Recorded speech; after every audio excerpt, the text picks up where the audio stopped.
Ammonite, available online now, a new film directed by Francis Lee, starring Kate Winslet and Saoirse Ronan, partly based on a real-life story and real characters. When the trailer and poster were first released a couple of months ago, people on the internet immediately started drawing comparisons and saying it's basically a clone. It looks like it's going to be a clone of Portrait of a Lady on Fire. Similarities on paper are many. Period piece, two women in lead roles who presumably engage in romance, seaside locations, walks on the beach, cold color palette.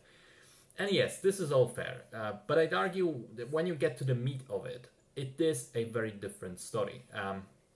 Kate Winslet plays Mary Anning, an archaeologist who lives with her elderly mother in a seaside town, spending most her days either walking the beaches and searching for fossils, or cleaning them up, documenting what she's found, and preparing them for sale back at home. We can immediately get an idea that this is mostly a solitary life.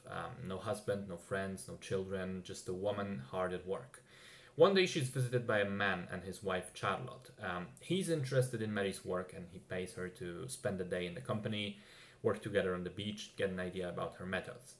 Afterwards, turns out that his wife is sickly, not well, presumably after losing an infant child or even a pregnancy. It's not really, confirmed either way. So he decides to leave her in the seaside town for the time being to get her bearing, to get better. And he asks Mary to keep an eye on the wife, maybe take care of her a little. She wants none of it initially, but then the circumstances kind of force her hand, and the two ladies do begin spending time together. And of course, things develop from there, romantically speaking. Of course, not in the romantic comedy sense. The film is definitely a serious, melancholic drama. Again, similarly to Portrait of a Lady on Fire, the atmosphere of the film is fairly cold, emotionally distant, I'd say. Part of it is the characters and their initial reluctance towards one another, and the fact that this is a sort of forbidden love. But an even larger part of that are the technical aspects of the movie: cinematography, costumes, color palette, and most of all, the sound design. The film has a very specific way that the sounds are mixed. All of the environmental sounds are enhanced, very loud. Clicking of boots on the wooden floors, clatter of fossils on the table, clicking of the small hammer on the rocks, the crashing waves of the sea. It is loud, and I mean very loud, to the point that in certain scenes it's difficult to make out the dialogue. The environmental sounds can be fairly oppressive, especially as they are mostly sounds of inanimate, lifeless objects. For the most part, human speech is pushed to the background. I think this was a very deliberate choice, and it serves quite well to show us how Mary has built these walls that separate her from society as a whole and feels alone in this cold, unloving world. Which is the entry point to the romantic relationship, tearing down those walls and the consequences of this tearing down. Now, again, similarly to Portrait of a Lady on Fire, I had trouble connecting on an emotional level with the characters and buying into the idea of their love.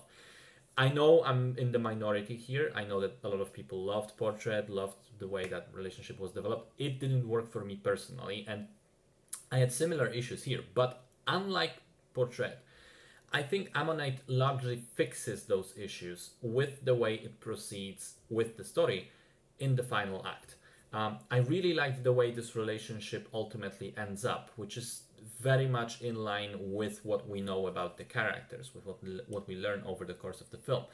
And also the very final shot of the movie is brilliant, I think, and leaves you thinking for quite a while. I also want to talk about the performances.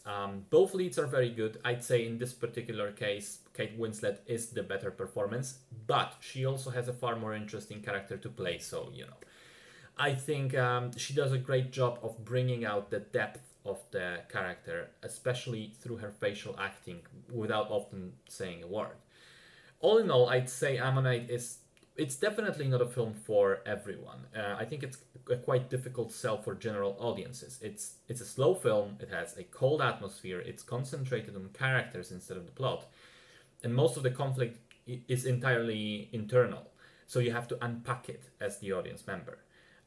But if you're on board with all of that, I think you'll be happy with what you get. It's a really solid mix of romance and character study with a fairly interesting setting and great performances.